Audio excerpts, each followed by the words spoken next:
My name is Jen. I work in the Division of Student Affairs, and my position really encompasses a lot of the health and wellness aspects at the institution. I work with recreational services, university health services, and student accessibility services, and a lot of other areas in the Division of Student Affairs. But today specifically, for these 10 minutes, I want to share with you our suicide and violence prevention materials. The program is called Step Up, Speak Out.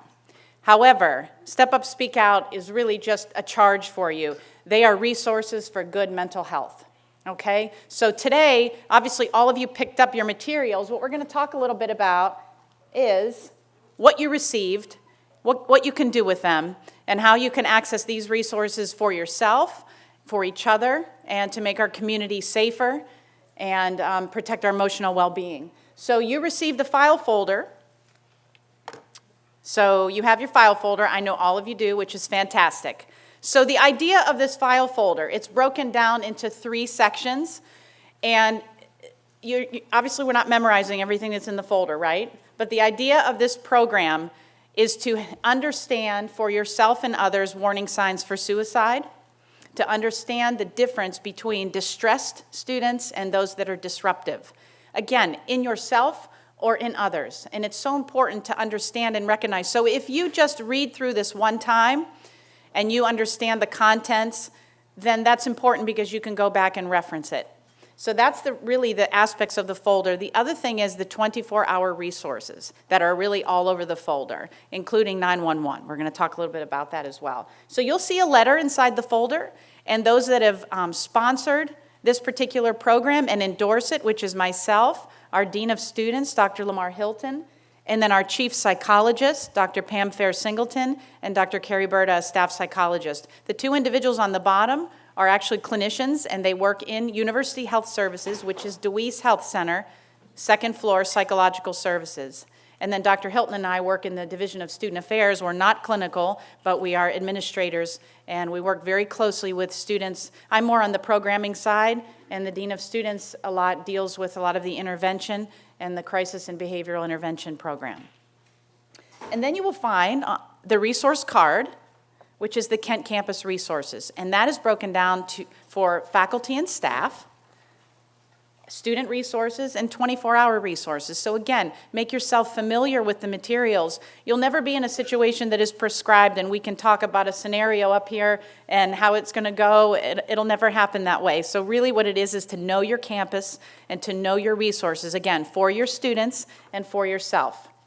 So that's the most important thing. That's coded. There's color symbols that are designated resources that can be utilized in certain situations.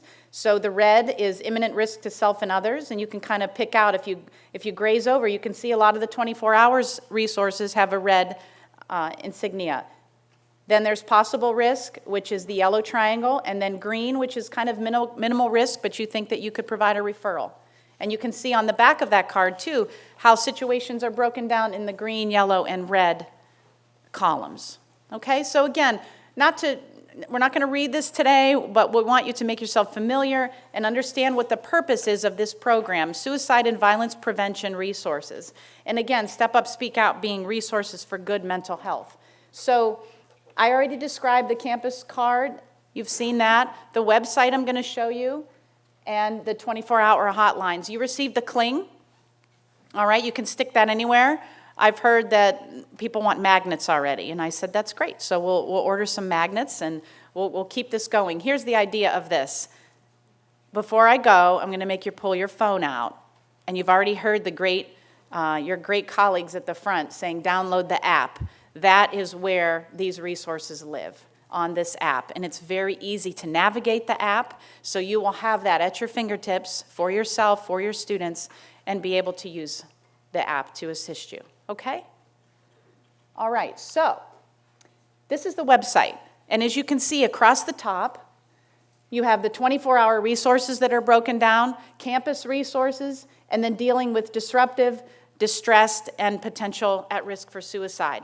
Again, very easy to navigate website, but you all know if you're in a crisis or you have a student that's in a crisis, it's not easy just to pull up a website, but it is helpful if you have your app. It is helpful if your cling is available and you see, hey, this is the National Suicide Prevention Lifeline, let's give it a call because we're after hours. Our University Psychological Services in the health center usually has an on-call clinician, a psychologist or a counselor that's able to take individuals, but again, we've had waiting lists, and it's so important that if we can't get in that particular day, that you remember that there are 24-hour resources for you and your students, and you have to, and the crisis text line, which is there as well, appears on the website, appears on the cling. And when I did focus groups with students, they said, we don't need a lot of crap on this cling. All we want to see is a 24-hour line I can call or somewhere I can text. Again, for you, for your students, okay?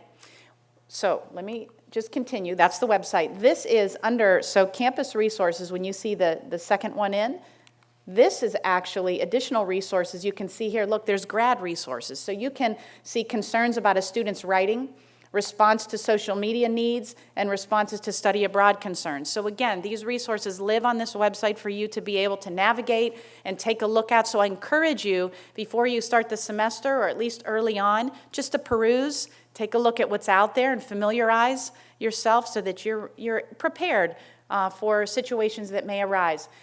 Let's see, I'm going to go through.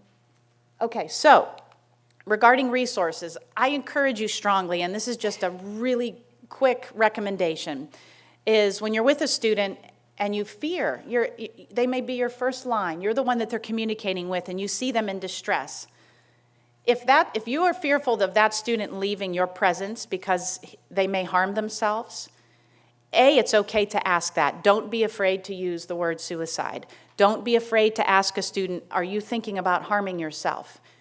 It's not the first time you're going to plant that seed for an individual who's vulnerable, okay? The best thing you can do is ask questions, do something. If you feel that that individual, you don't want them to leave, then you can call 911 wherever you are from your phone. Our Kent State Police will come exactly to the location that you are.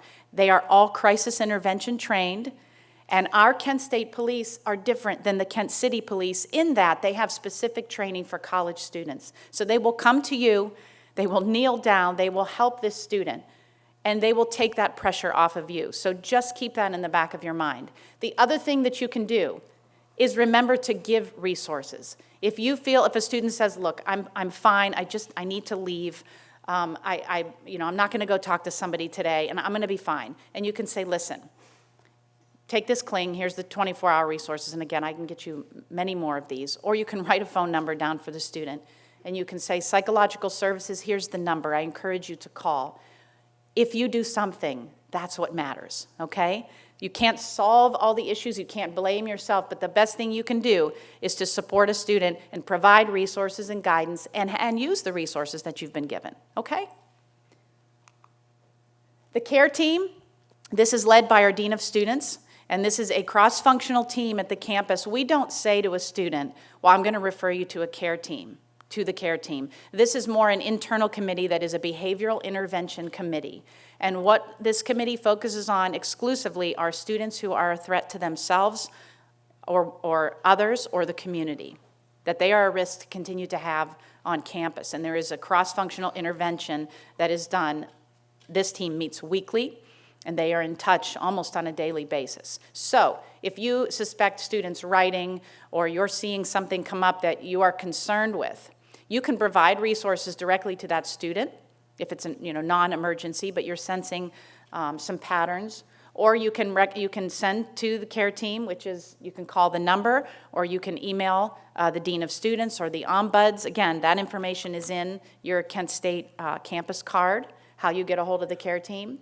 And you can recommend that individual be evaluated, meaning, is that student on your radar? I wanted to make the care team aware, because the chief psychologist sits on the care team, resident services is represented, police services, legal counsel, dean of students, and our ombuds.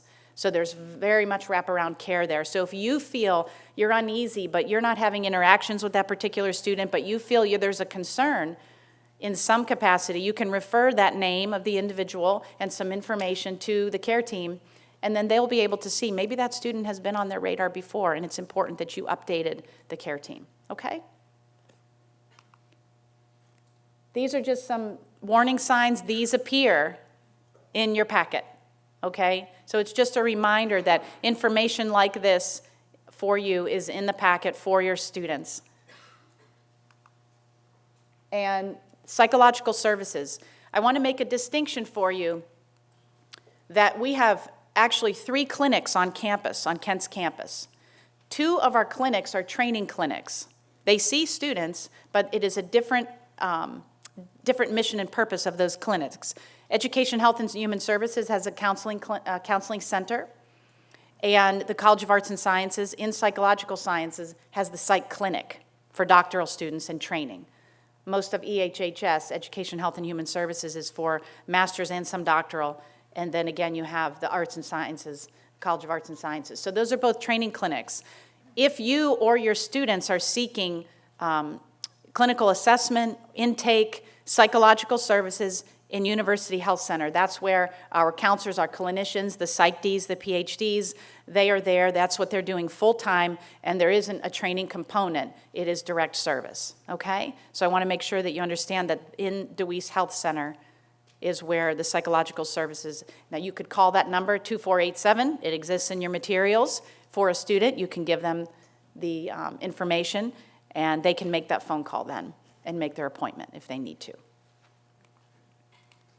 So, any questions? I think I have about 1 minute. I hope this is helpful. It's very hard to, go through any scenarios, but we do have extensive training on Step Up, Speak Out that we actually will bring scenarios to you, myself and a clinician, and one of our Kent State police officers who's crisis intervention trained and is also a hostage negotiator. I mean, she's like big time. But the 3 of us will come, and we can do as little as a half an hour. It would be more something, to this extent, or we can do up to 2 hours for your particular department, or if you feel that there's more extensive training that you need. Okay, so it's just important to know your resources and pay attention to yourself. Pay attention to the signs and the signals that your body and your mind are telling you, and make sure if you need assistance or you need help as far as just getting back on track. This is a very challenging time of year, but very exciting. So I encourage you to not only care for your students, but to care for yourselves. Number 1 is your self-care, your self-preservation, so that you can have the best graduate experience. And you're giving a lot. You're absorbing, but you're also giving so much to your students. So you're to be commended. I'm excited for your year, and we're here to support you in any way. Okay? No questions? All right. Thank you so much.